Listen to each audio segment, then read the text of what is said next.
we're back. Another day of the shop. You know what we're working on. We got that. iParts Expert torque converters. This is. Also, we bought an engine riser plate that they recommended. So, great video quality, one-handed. So we got our belt. 669.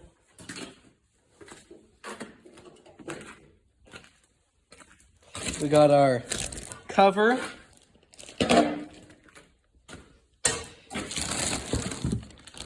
And we got our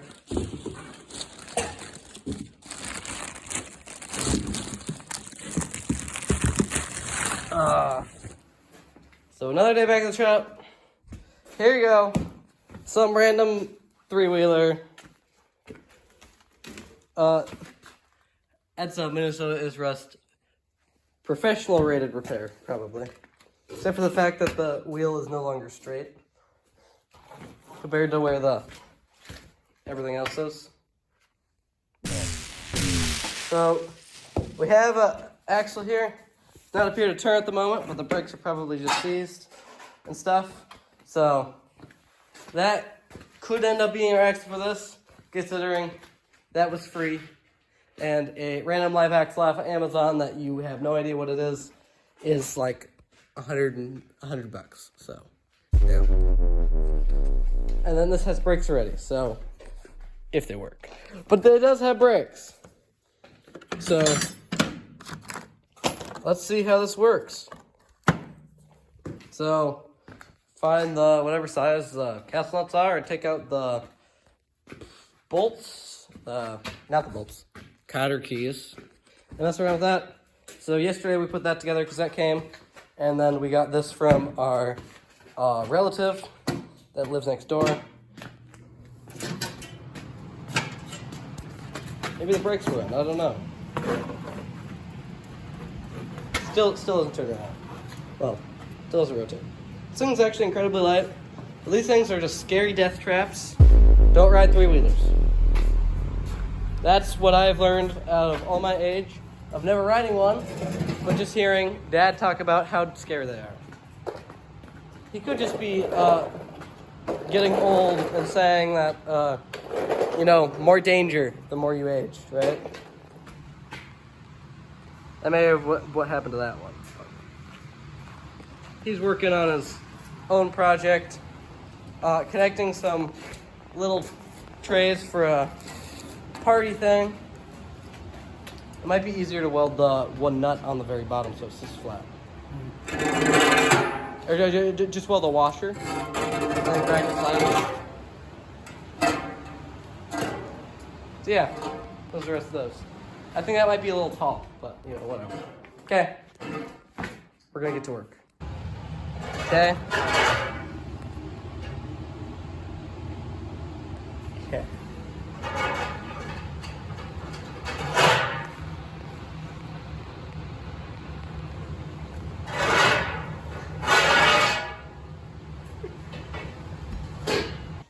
On our mystery four-wheeler that's metric, so, whatever. It's something. I got the axle to turn, and I have to take the brake stuff apart to access the nuts for these bolts that go all the way through. It'd be really nice if they were just threaded, so you don't have to take all of this apart. I guess you could try to fit something in between this and that, but I ended up bending this anyway because it's messed up and super dented. So it's not that big of a deal. Another issue is my brake pads have delaminated. So those fell off when I took this off the first time. Oh, this is really easy to do one-handed. Let's take it out. There we go. So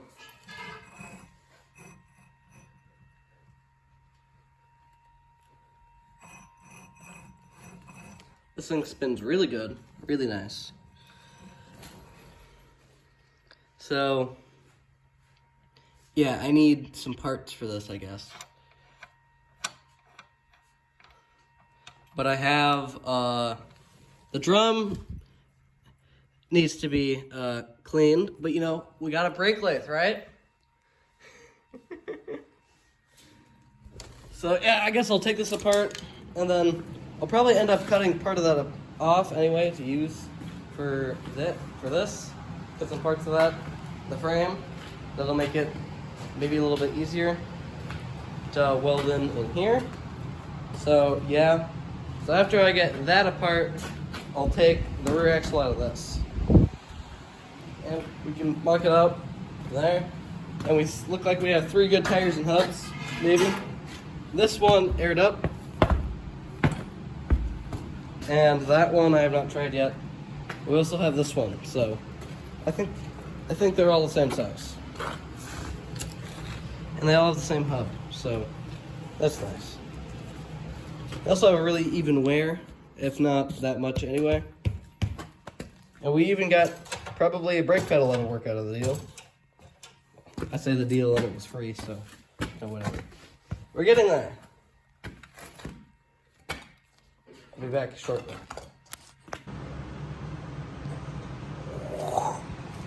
So, summary video, or summary so far of what we got into. So yesterday we put together our Predator torque converter assembly and engine plate. Everything's just mocked up for now, nothing's permanent. And then today we got our thing to harvest some materials out of. As you can tell, we're not taking anything apart. That's really we're saving, because this has had some ookie-doos here and there. Some minor fork repairs through the years. Some frame adjustments in the front. But good bearings. So we need a rear axle for our project mower over there. And this is a axle that we got for free from one of our relatives. Or we just got the whole three-wheeler because it wasn't going to be used for anything anyway. So we have this loose in here. I just took the tires with the hubs off as one piece just to make it easier. So you can tell by our big nuts. Took the spindle nuts off, took the hubs with them too. So. And then it did not come with a sprocket, so we have to get a sprocket. And then we're probably just gonna cut the frame out, because you can't really get this out super easy without doing a bunch more work. And it's nice to just keep these plates exactly how they are.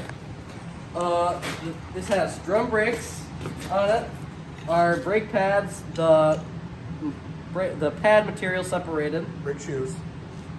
Yeah, that's what it said. So then we have a drum that needs some resurfacing on the brake lathe. Yep, you bet. Professionally welded. So where does the drum go? It goes opposite the Yeah, it sprocket. goes right here. Okay. So you have your little brake lever thingy, so it twists and spreads that part. The bottom of the shield was already all whoop-de-doo a bunch and rusted, so I kind of bent it a little bit more getting it off. And then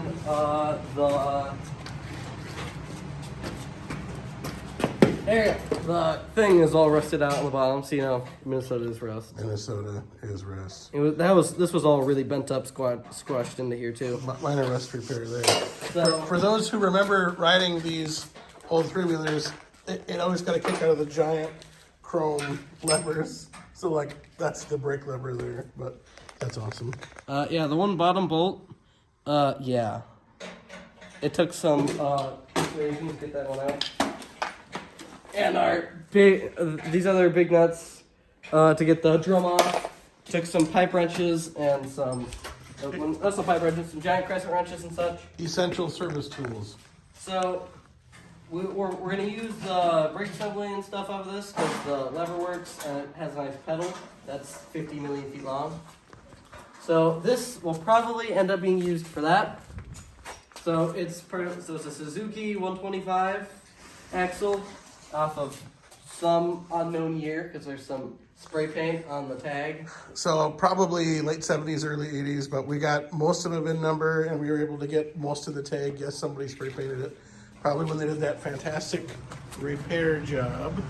So you can still get a lot of parts for most of these things. Dennis Kirk is a local Minnesota company that sells a lot of stuff, so we'll check that out and see what we can get, see what might work for that. The big thing is trying to figure out, the width of the axle, which looks like it'll fit pretty decently, and then the sprocket. So one thing to think about is this probably had a 520 socket sprocket on it, and the chain drive for a lot of small engines are 420. So we'll have to think about what we need to do. We need to get a 420 sprocket to go on the axle here. We'll figure that out too.